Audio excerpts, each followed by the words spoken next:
जाय जिसुआ गोथां आरो गोदैफोरखौ जोबनाय सानाव बिसार खालामगोन बे जिसुआनो राजिब गोनां जानानै थैनायनि फिननाय मोनबाय। अन्धकार जिसु नोंखौ थैनायनि दायनाया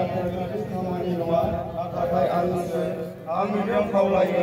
बुंनाय लामानि फिथाइजों जेराव आं सोरगोथिं खालामदों बेयाव आंनो हेफाजाब हो। जिसुआ आंखौ बयनिख्रुइ बांसिन अनो आं गासै बिगुरजों गोसो गाबफिनो मानोना आं फाव खालामबाय बेबादि बोर होदि आं नोंनिफ्राय गोजान जायो बादि नाथाय नोंखौ अराय अननाय बादि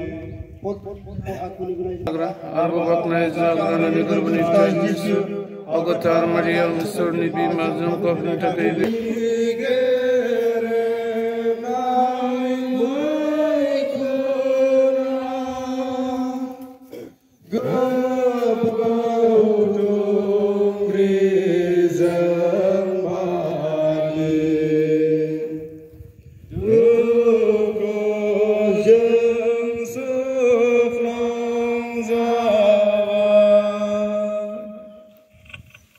जायगा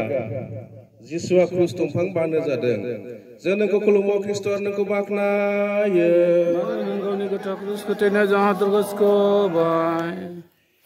जिसुआ गेरेबनाय फाफ्लियाव मोनसे गिलिटार क्रुस बानो जादों बेखौ लानानै जिसुआ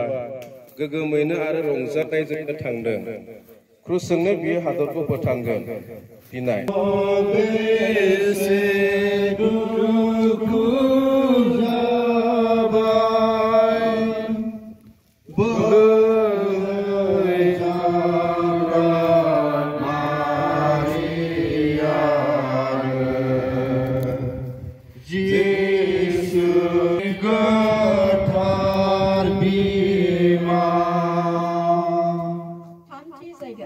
जिसुआ क्रुसनि सिङाव खनसे गोग्लैदों जों नोंखौ खुलुमो अ ख्रिस्ट आरो नोंखौ बाख्नायो मानोना नों गावनि गोथार क्रुसखौ थैनाय जाहादरखौ मानसिफोरनि गेजेराव मिनि जानानै खायदाव जानानै आरो गिलिटार क्रुसजों नारसिन जानानै जिसुआ लासै लासै कालभारि हाजोआव गाखोनो हमासै बारिनि थैनायनि मोदोम एवनायजों बिनि बोलोआ जोबथारलांनायखाय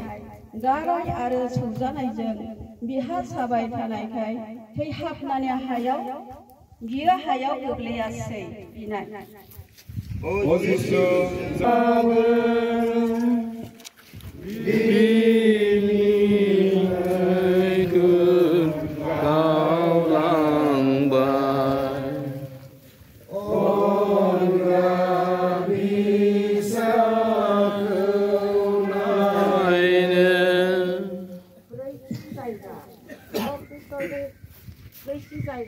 जिसुआ गावनि बिमाखौ लोगो मोनदों अ ख्रिस्ट जोंखौ खुलुमो आरो बाख्नायो मानोना नों गावनि गोथार क्रुसखौ थैनाय जाहादरखौ गावनि क्रुसखौ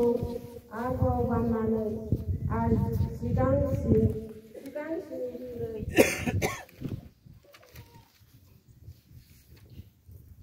गेरेबनानै जिसुआ